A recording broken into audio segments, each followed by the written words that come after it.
So, dear students, let's start the new topic, capillary action. आपने capillary tube देखा रहेगा. अगर आप कैपिलरी ट्यूब जिसका रेडियस बहुत कम, बोर 1 mm के आसपास, bore of capillary is approximately 1 mm. आपने वो कैपिलरी ट्यूब को अगर आप किसी लिक्विड में डिप करेंगे तो क्या होगा? Either level of liquid in capillary will rise or level of liquid in capillary will fall.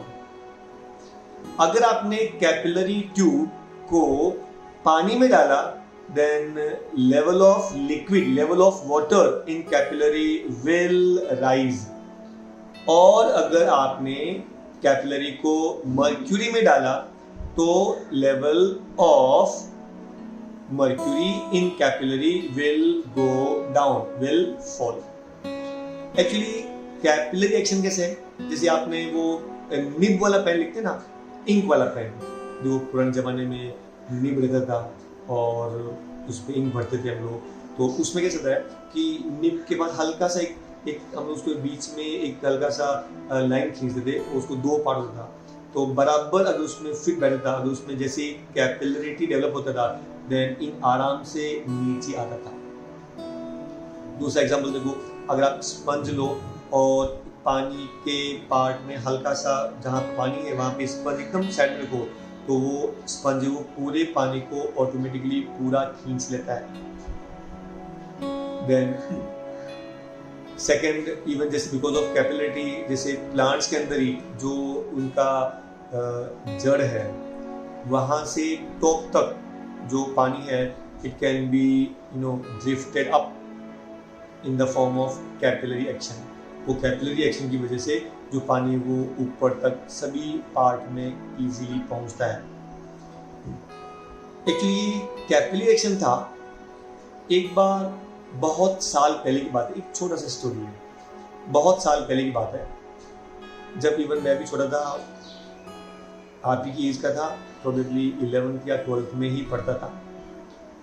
सुबह सुबह एक न्यूज आ गई और वो ये था कि गणपति दूध पी रहे हैं. शायद आप अपने पेरेंट्स को पूछेंगे तो उनको भी याद आएगा कि हाँ, एक दिन ऐसा आया था जब ये सभी लोगों में ये ऐसा अफवाह फैल गई थी कि आज तो गणपति जी दूध पी रहे हैं. और बात यह है कि ये केवल अपने भारत में नहीं बल्कि बाकी दूसरे कंट्रीज में भी फैल गई थी. आयरनी यह है कि एक्चुअली पहला फोन या तो शायद सिंगापुर से आया था या कुछ न्यूयॉर्क से आया था, और वहां से भी मॉर्निंग 8 बजे तक आसपास तो सभी जगह पे ये पूरी एक जंगल की आग की तरह फैल गई कि आज तो गणपति दूध पी रहे हैं. आप विश्वास कीजिए, उस दिन हर आदमी, जो भी धार्मिक आदमी है और जो मंदिर जाता है, इवन वो लोग भी जो मंदिर कभी बहुत कम जाते हैं, इवन वो लोग भी हाथ में लोटा लेके, ऐसा दूध लेके, हाथ में लोटा लेके और उसमें दूध भर के, और भगवान गणपति के मंदिर के सामने लाइन लगा के खड़े थे अपनी मन्नतें पूरी करवाने के लिए. ये फैक्ट है, लिटरली ये फैक्ट है. और मैं आपको बताऊं कि मैं भी, चूंकि उस समय एग्जाम चल रहे होते होंगे, लेकिन फिर भी ऐसा मतलब पेरेंट्स से बोला था कि सब लोग गए हैं तो आप लोगों की भी वहाँ पे जाना चाहिए. तो मैं भी वहाँ पे गया था और हाथ में लोटा लेके और अंदर दूध डाल के, और हम लोग गणपति जी के मंदिर के सामने लाइन लगाते हुए खड़े थे. और जब हम लोग अंदर गए, जब हमारा नंबर भी आया तो हमने भी हल्का सा जब गणपति जी को दूध किया, जैसे चम्मच लिया और चम्मच को उनके जो ट्रंक के बाजू में अगर आपने वहाँ पे टच किया, then after some time we felt कि उस चम्मच से जो दूध है वो कम होते जा रहा है, एंड अल्टीमेटली वो कम हुआ. मतलब we were very much surprise कि ये गणपति जी आज तो वाकई में दूध पी रहे हैं. और सब जगह पे है, एंड पीपल सब कॉल करें कि आप एक बार जाके देखिए. मतलब उस दिन मेरे पास में करीबन 7 से 8 कॉल आएंगे अपने जितने भी हमारी फैमिली वालों की है कि आप, हमने भी ट्राई किया and definitely you should also try, and Ganpati ji दूध पी रहे हैं. वहाँ शाम तक होते होते जब ये पूरा वापस देखे, एक्चुअली उस ज़माने में क्या था कि न्यूज़ जो है वो केवल दिन में एक बार आती थी। जैसे फॉर एग्जांपल दूरदर्शन पे तो जो न्यूज़ था वो था मुख्य समाचार, और लेकिन उस समय एक नया चैनल शुरू हुआ था, आज तक। ये एक्चुअली भारत के इतिहास का पहला हिंदी चैनल है जो लगातार 1 घंटे रात को न्यूज़ देता था। उसके बाद में यही एक पहला चैनल था जो 24 आवर्स न्यूज़ दे रहा था। तो जैसे हमने भी शाम को 10 बजे जैसे हमें वेट किया कि आज तो समाचार भी हमसे बताएंगे, और आज की सबसे पहला ब्रेकिंग न्यूज़ ये था कि आज गणपति जी दूध पी रहे हैं। लेकिन एक्चुअली क्या था कि एज यूजुअल अगर आप गणपति जी को एक बार जब पानी से आप वॉश करो और उसके बाद में अगर आप जैसी स्पून में दूध डाल के इनको आप टच करेंगे तो क्या होता है, capillary action is being generated. मतलब क्या होता है कि जब ये लिक्विड ड्रॉप दूसरे लिक्विड ड्रॉप के कांटेक्ट में आएगा, in this way the water drops will trickle down. क्योंकि अमाउंट ऑफ वाटर इतना कम रहता है कि आपको दिखता नहीं है, एंड देयरफॉर लोगों को ये नजर नहीं आया कि एक्चुअली दूध कहाँ जा रहा है। ये रीजन था कि उस दिन गणपति जी दूध पी रहे थे। फिर तो उसने और भी एक्सपेरिमेंट किया था। जो अपने जूते ठीक करने वाला था उसके पास में एक ट्राइपॉड रहता है, जूते जहाँ पे वो जूते ठीक करता है, उसने भी बाद में आज तक वालों ने बताया कि एक स्पून लिया और उसको टच किया तो वो भी दूध पी रहा था। मेरा कहना मतलब हुआ कि it is simply a phenomena called as capillary action, जिसकी वजह से एक कैपिलरिटी मेंटेन होती है and water can be moved up to some distance. तो वंस अगेन, अगर आपने कैपिलरी को पानी में डिप किया तो वाटर विल राइज। अगर आपने कैपिलरी को मर्क्यूरी में डिप किया तो liquid will go down. This phenomenon of rise और fall in the level of liquid when a capillary is dipped in that liquid is called as capillary action, also named as capillarity. I repeat, the phenomenon of rise or fall in the level of liquid in a capillary when the capillary is dipped in that liquid is called as capillarity, also named as capillary action. I hope it's clear. Now see आगे का part. अभी हमने देखा कि ये होता कैसे and why does it happen। आपने कैपिलरी लिया, हमने इसको मर्क्यूरी में डाला, तो जैसे आपने कैपिलरी ट्यूब को मर्क्यूरी में डाला तो पहले तो सब लेवल सेम ही रह गया। अभी consider 4 points, point A, point B, point C and point D. Point A is above the liquid in capillary tube, point B is just below the level of liquid in capillary tube, point C is just above the liquid surface and point D is just below the liquid surface। याद रखना यहाँ पे horizontal plane है, ये एकदम horizontal है, और जबकि ये कैपिलरी है। जो कैपिलरी क्या होता है, it is convex, it is convex. I hope you got it. अब इंपॉर्टेंट थिंग हमने याद करो, हम डिस्कस किया था कि प्रेशर ज्यादा कहां पे होता है। अगर मैंने कहा था कि अगर आपने स्फीयर ड्रॉ करो उसको, तो अगर ये जैसे हल्का सा स्फेरिकल है, आप उसको स्फीयर कंप्लीट करेंगे तो क्या लगे आपको, where the pressure is more, B पे। मैंने कहा था स्फीयर के अंदर प्रेशर ज्यादा रहता है। तो आपके पास में 2 पॉइंट है, ए और बी। ये जो पॉइंट है ये आपका ऐसा पॉइंट देखो ऐसा है, ये आपका पॉइंट ए, ये आपका पॉइंट बी, एंड मैंने आपसे कहा था इसको आप स्फीयर ड्रॉ करेंगे तो पॉइंट बी स्फीयर के अंदर है। Therefore pressure at point B is greater than the pressure at point A. Clear है? Pressure at point B is greater than pressure at point A. Clear हुआ? दूसरी बात, point A कहां पर है, जस्ट लिक्विड के ऊपर। पॉइंट सी कहां पर है, जस्ट लिक्विड के ऊपर। अगर 2 लिक्विड का लेवल है और ए बी से ऊपर है, B जस्ट के ऊपर है, तो दोनों का प्रेशर सेम रहेगा क्योंकि दोनों के ऊपर एटमॉस्फेरिक प्रेशर है, and therefore PA is equal to PC। तो can we say PA equal to PC। इसका मतलब PA और PC एक हुआ, तो PB is greater than PA and PA equal to PC। तो PA की जगह पे आप PC लिखेंगे, therefore PB greater than PC। I hope it's clear. वापस देखो, हमने कैपिलरी ट्यूब को मर्क्यूरी में डिप किया, हमने 4 पॉइंट लिया A, B, C, D। Point A कहां पर है?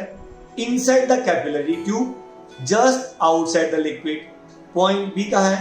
Inside the capillary tube, just inside the liquid. C कहां पर है? Above the horizontal surface of water. D कहां पर है? Below the horizontal level. Is that clear? Once again, मैंने कहा था कि ये जो कॉन्वेक्स पार्ट है, A इसके ऊपर है और B नीचे, तो आप फर्स्ट स्फीयर ड्रॉ कर लो। और मैंने आपसे कहा था कि जब स्फीयर के अंदर हमेशा प्रेशर ज्यादा रहेगा, तो यहां प्रेशर कहां पे ज्यादा है? पॉइंट B पे। So we can say PB greater than PA। Clear? Number 2, PA just outside the liquid, PC just outside the liquid। इसका मतलब A और C का प्रेशर सेम है, सो PA इक्वल टू PC। तो PA can be replace by PC, so PB greater than PC। Clear है? PB greater than PC। इसमें देखो, PB greater than PA, PA दोनों सेम है, इसका मतलब PB greater than PC। Is that clear? अब देखो, ये हॉरिजॉन्टल सरफेस है, तो केस 1 क्या था? अगर surface of liquid is plane, तो उसका ऊपर का प्रेशर नीचे का प्रेशर सेम रहेगा, so PC equal to PD। Mathematically PC equal to PD, तो PC और PD सेम है। तो अभी हमने डिस्कस किया था कि PB is greater than PA, PA और PC सेम है, इसका मतलब PB greater than PC। PC और PD सेम है, इसका मतलब PB ग्रेटर देन PD। मतलब pressure at point B is more as compared to pressure at point D। तब क्या होगा? Liquid always flow from high pressure to low pressure। Liquid always flow from high pressure to low pressure, and therefore this water in capillary will go down and start flowing towards D। तो जब यहाँ का यहाँ का mercury जब यहाँ से नीचे निकलेगा, तो level of mercury will go down, level of mercury will go down, and therefore level of mercury in capillary tube decreases। Level of mercury in capillary tube decreases। I hope it is clear। Same thing it can happen with water also। पानी में क्या होता है? आपने capillary tube लिया, इस बार पानी है यहाँ पर, ये यहाँ पे राइज करेगा। राइज क्यों करेगा? क्योंकि ये पानी है यहाँ पे। आपने कैपिलरी ट्यूब लिया, पानी में डिप किया, सबसे पहले सबका लेवल सेम रहेगा। अभी एक्शन शुरू होगा, क्या करेंगे? वापस 4 पॉइंट ले लो, A, B, C, D। Point A inside the capillary just above the liquid surface, B is inside the capillary just below the liquid surface, C just above the horizontal plane, D just below the liquid surface inside the liquid, as it is जो पहले case में था। कोई doubt नहीं? Once again, इस बार water है और आपको मालूम है कि वाटर के अंदर the surface is like this one. ये पॉइंट A है, ये पॉइंट B है। अगर आप उसका स्फीयर बनेंगे तो A is inside a sphere, मतलब pressure at point A is greater as compared to pressure at point B। I hope it is clear। So we observe that अब इनके अंदर pressure at point A is greater than at point B। Is that clear? Number 1 PA greater than PB, लेकिन A कहां पर है? Just above the liquid surface. C कहां पर है? Just above the liquid surface. That means the pressure at point A is equal to the pressure at point C. तो इसका मतलब क्या हुआ? PA greater than PB, लेकिन A और C सेम है, so PA equal to PC। इसका मतलब PC greater than PB, PC greater than PB। Now अभी C कहां पर है? above the liquid surface। D कहां पर है? below the liquid surface, और वो हॉरिजॉन्टल प्लेन है, तो दोनों का प्रेशर सेम रहेगा। So PC equal to PD, PC equal to PD। वापस देखो, in short PA greater than PB, agree? PA equal to PC, इसका मतलब PC greater than PB। PC equal to PD, इसका मतलब PD ग्रेटर देन PB। मतलब pressure at point D will be more as compared to pressure at point B। चूंकि यहां का pressure ज्यादा, यहां का pressure come, so therefore water will flow from high pressure to low pressure। तो high pressure से low pressure में जाएगा, तो level of liquid in capillary will rise. तो कैपिलरी के अंदर पानी का लेवल बढ़ेगा। आई होप इट्स क्लियर। तो दो चीज हमने इसे क्या डिराइव किया? नंबर 1, अगर आपने कैपिलरी ट्यूब को मर्क्यूरी में डिप किया तो level of liquid will fall down, and अगर आपने कैपिलरी को पानी में डिप किया तो level of liquid will rise, and therefore we observe that two conclusion we derive here. पहला, level of mercury in capillary rises and level of water in capillary decreases. I hope it is clear very much. See please.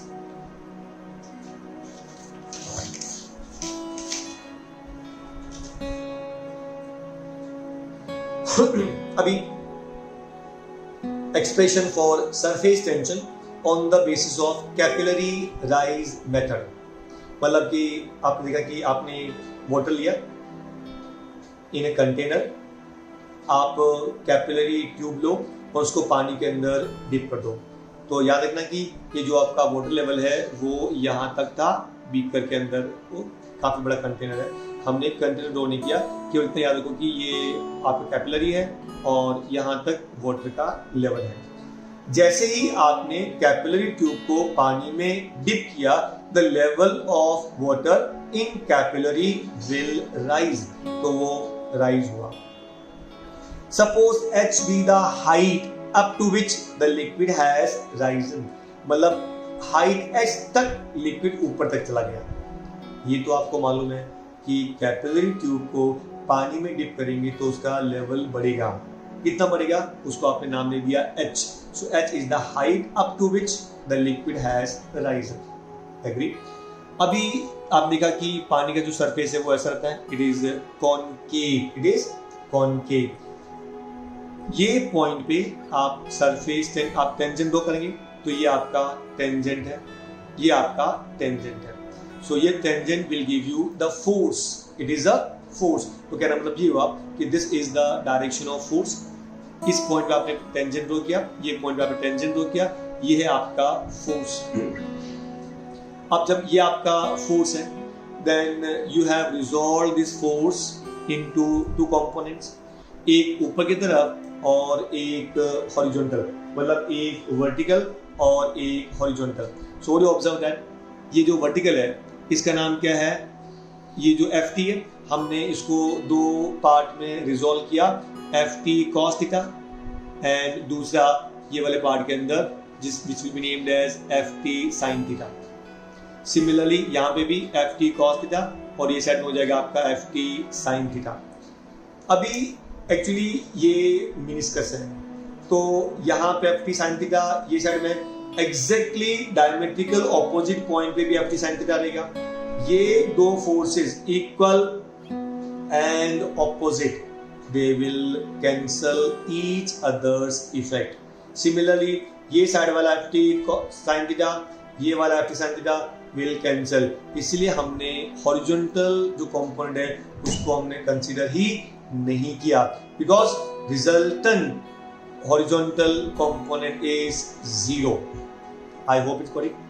अभी ये जो point है meniscus का, एक point पे उसका vertical component का नाम क्या है? ft cos theta. क्या नाम है? ft cos theta. I repeat, the force on any one point of this meniscus is ft cos theta. एक पॉइंट पे ft cos theta. Then total length of meniscus कितना है? ये आपका देखो, ये surface tension t cos theta था, force है आपका ft cos theta. Now what is the total length? Total length is 2 pi r. What is total length? 2 pi r. सो वहां पर देखो, what is the formula for surface tension? Force per unit length. It is force per unit length. याद आपको surface tension, force per unit length. So force का formula क्या होगा? cos multiply t into l. I hope got it. So once again, t equal to ft by l equal ft by l मतलब total length. What is this total length? It's a circumference. So total length is 2 pi r. I hope you got it. अभी इसको आप cross multiply कर दो. So what is ft? ft is equal to t into 2 pi r. ft equal to t into 2 pi r. ये ft क्या था? Upward force. So total force everywhere will be named as ft, and that ft is equal to t into ft का formula आपको मालूम है, t into 2 pi r, and पूरा पर force कितना है? ft cos theta. कितना? ft cos theta. So ft का formula t into 2 pi r multiplied by cos theta. This is the total upward force. I hope you got it. एक point पे ft cos theta, पूरा length आपका 2 pi r. So total force will be t into 2 pi r cos theta. Agree? Now, what is downward force? तो ये जो पानी ऊपर गया, ये सरफेस टेंशन की वजह से ऊपर गया था, लेकिन नीचे की तरफ कौन सा फोर्स लगता है हमेशा? Gravitational force. That is mg. इतना हाइट जाने के बाद में वो वहां पे रुक गया है. इसका मीनिंग क्या हुआ? Upward force now at given moment, upward force is equal to downward force. अगर लिक्विड इक्विलिब्रियम में है, न तो वहां पे फ्लो राइज हो रहा है न फॉल हो रहा है. इसका मतलब क्या हुआ? कि now the liquid is at constant level. ये कब पॉसिबल है? When upward force becomes equal to downward force. I hope you got it. So upward force हमने डिराइव किया. डाउनवर्ड फोर्स क्या होता है? mg. Downward force is mg. And downward force depends upon density. जैसे आगे हम आपका था, मैंने डिस्कस किया था कि density of water is 1000 kilogram per cubic metre. Density of mercury is 13,600 kilogram per cubic metre. So mass depends upon density. What the formula for density? Mass upon volume. So what's a mass? Cross multiply density into volume. अभी ये था cylinder, पानी, ये tube है ना, capillary tube. ये कौन सा शेप है? The shape is cylinder. So it is cylindrical shape. तो जब पानी भरा रहेगा, so it will be like a cylinder. तो सिलेंडर में पानी भरा रहेगा. So what's the volume of cylinder? क्योंकि आपको उस सिलेंडर का रेडियस मालूम है, आपको उसका हाइट मालूम है. So volume of cylinder is pi r square h. It is pi r square h, and therefore mass is equal to rho into pi r square h. I hope it is clear. Now, अब आप मास का value इसमें substitute करो. तो when you substitute this value, तो क्या मिलेगा आपको? Downward force is equal to mg. m का value rho pi r square h into g. से इक्वेशन नंबर 4. इन इक्विलिब्रियम, पानी इक्विलिब्रियम में, upward force must be equal to downward force. Upward force क्या था? t into 2 pi r cos theta. Downward force क्या था? Rho into pi r square h g. अब पाई gets cancel, 1 r gets cancel, तो surface tension क्या होगा? यहां क्या बच गया? रो, एक आर, एच जी, और यहां से नीचे कौन आया? 2 और cos theta. Therefore, surface tension is rho r h g upon 2 cos theta. I hope it's clear. पक्का?